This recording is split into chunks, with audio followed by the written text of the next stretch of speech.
السلام عليكم، كدايرين بخير؟ لاباس عليكم؟ معكم فردوس.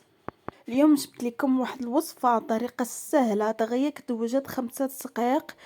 ساعلوك مع الدنجة، طريقه سهله وبسيطه. بسم الله على بركه الله. المقادير اللي غادي نحتاجو 2 حبات ديال الدنجال. غادي ناخدو شويه ديال الزيت العادي اولا الزيت البلدي اللي بغيتو.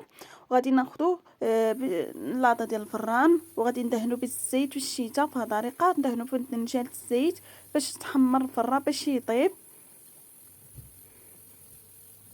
من بعد غادي ندخلو فران الفوق والتحت تكون عافيه بجوج باش حتى يتحمر بهذه الطريقه.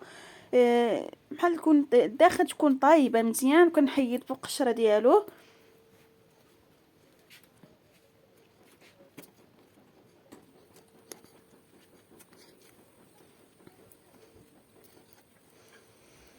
صافي حتى تكمل القشره في هذا الدنجال حتى تكمل كامل. وغادي نقطع بالموس، تقطع مربعات بهذه الطريقه.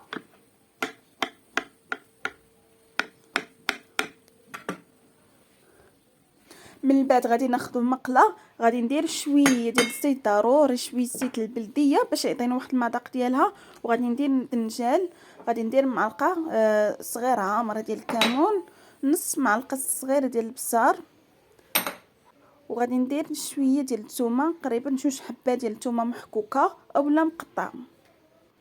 غادي ندير شويه ديال القزبر ومعدنوس، وغادي ندير شويه ديال الملحه على حسب الذوق. كنخلطوا بالمكونات مجمع الشي كامل ديال الدنجة بطريقه سهله وزوينه وخفيفه. غادي نشعل البوضه حتى تقلى شويه، ماشي بزاف، غير تقلي شويه، قريبا شي 3 دقائق صافي حتى تقلى مزيان. من بعد غادي تصفي البوضه. وهاد الطريقه كيجي زوينه وخفيفه.